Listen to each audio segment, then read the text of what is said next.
Hey guys, it's Steve with Futures and Charts, and it's Monday, January 5th.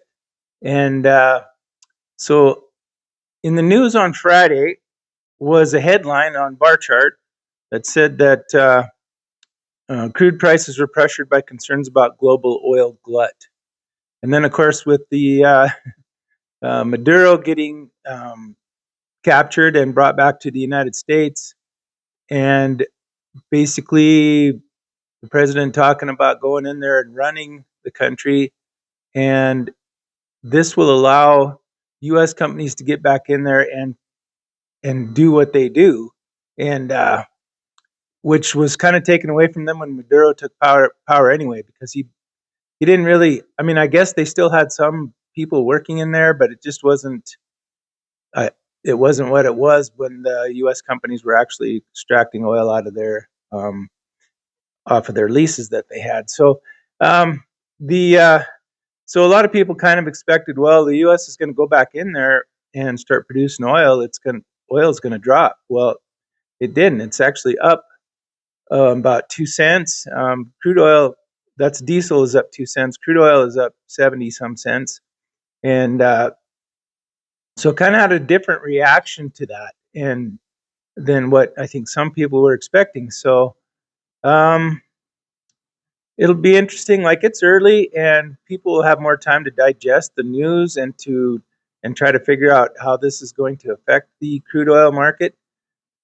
So by the end of the day, it could be a whole different story. So it's early; it's in the morning here, and people are just kind of trying to figure stuff out. So anyway, let's go over and have a look at the chart and just see what it's telling us, if anything, at the moment, and we'll just have to kind of let things develop and see where things go, I guess, depending on what we can do in Venezuela, what kind of leadership ends up in there. Some people think the vice president that was there is gonna take over, but then also, what about the gal who won the election a couple of years ago?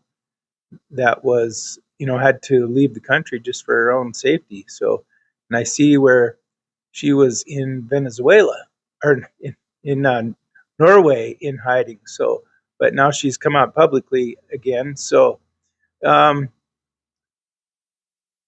I would, for me, it's like, the person who won the election. She seems like she's uh, a pretty good person. Whereas, why would you want the people from the same regime in there? So, yeah, we'll see. But let's go have a look at the charts.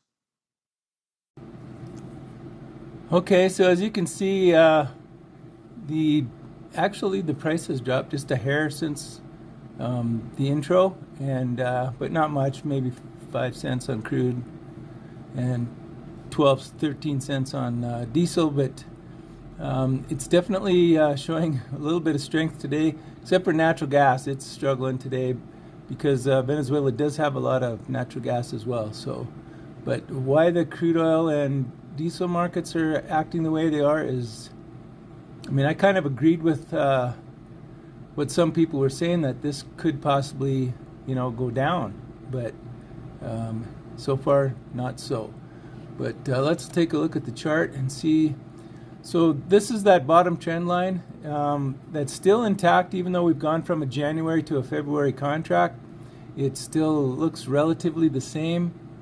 The only difference is back here, the head and shoulders pattern didn't really come into effect here on the February market, but it does have still a trend.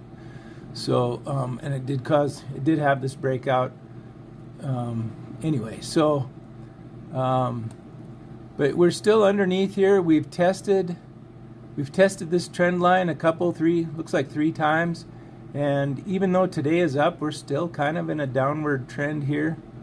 So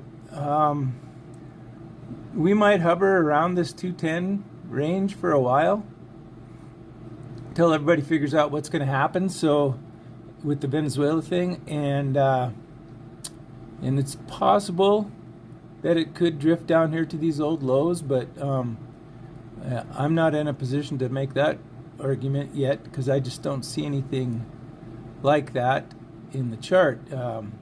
We do obviously have weakness since we've broken below this trend line, and there's really nothing keeping it from wanting to drift lower from here.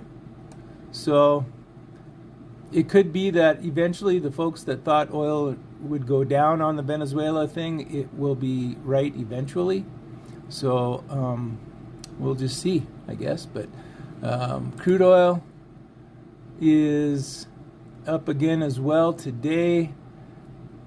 Still below any kind of a trend line that there might be here. So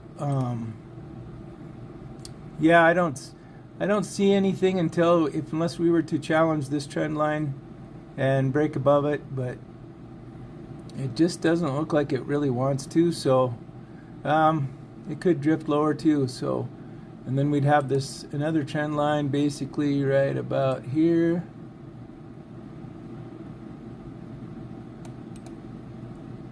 And so it just looks like we're going to be trading in that channel and still drifting lower to me. But that would be my guess. And that's all it is. So that's why this is free. So anyway, we'll catch you guys probably Wednesday with another update. And we'll see how this is all shaken out by then, giving it a little more time. So, alrighty. Catch you in the next one.